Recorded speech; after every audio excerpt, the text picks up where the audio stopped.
Mais c'est sûr que l'aviation a un rôle fondamental à jouer, absolument fondamental. L'aviation permet l'échange culturel, permet de communiquer avec la planète entière, mais on ne peut pas se permettre de continuer à le faire de manière polluante. Donc on doit arriver maintenant à une aviation écologique.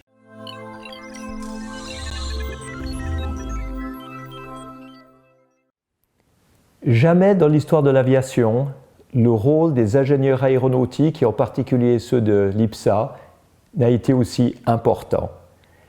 Dans les 50 premières années de l'histoire de l'aviation, il y a eu une évolution spontanée, une innovation spontanée. On a passé en 60 ans des frères Wright au Boeing 707, à la Lune, au Concorde, au mur du son. Mais ensuite, pendant les 60 années suivantes, ça a été surtout de l'optimisation. Les avions ont été de plus en plus efficients, confortables et sûrs. Mais aujourd'hui, nous sommes à un moment où nous devons absolument reprendre la voie d'une innovation disruptive. On ne peut plus simplement optimiser, ça n'ira pas assez vite. On doit disrupter de manière à pouvoir répondre aux problèmes environnementaux. Donc l'aviation doit reprendre ardemment le chemin de l'innovation. Et ça va être dans tous les domaines. Les ingénieurs seront au premier rang pour agir, pour être les acteurs de ce changement. Alors bien sûr, il faut des avions qui soient différents. Il faut des avions plus légers.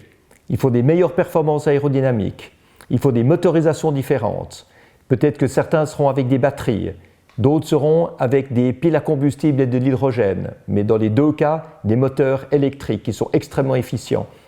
Peut-être qu'on brûlera des biocarburants, peut-être qu'on brûlera directement de l'hydrogène. Certaines recherches semblent montrer que ce serait assez efficient également. Et puis, il y a bien sûr toutes les opérations de vol. Il faut des voies aériennes beaucoup plus directes. Il faut des approches en descente constante.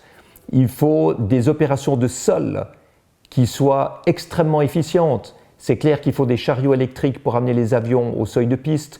Il faut approvisionner les avions en électricité directement par des panneaux solaires de l'aéroport ou des éoliennes ou des énergies renouvelables en tout cas, et ne pas laisser les avions faire tourner leur APU, leur moteur auxiliaire pour fabriquer leur électricité. Donc on voit qu'il y a énormément de nouveautés à mettre en place. Il faut bien évidemment que les compagnies aériennes, déjà aujourd'hui, en attendant que tous ces changements deviennent une réalité, et que les compagnies aériennes introduisent la compensation carbone sur chaque billet vendu. Ça paraît une évidence. Ce ne sera pas suffisant, mais déjà aujourd'hui, il faut le faire en attendant que progressivement, ce soit la technologie qui prennent le relais. Mais c'est sûr que l'aviation a un rôle fondamental à jouer, absolument fondamental.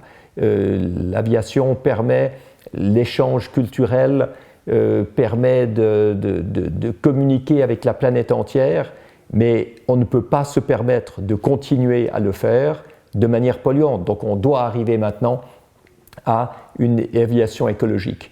Alors j'ai commencé à montrer le chemin avec Solar Impulse, avec un tour du monde à l'énergie solaire, sans aucun carburant. C'est sûr que ce n'est pas un avion de ce type-là qui transportera 200 passagers, 400 passagers, 600 passagers.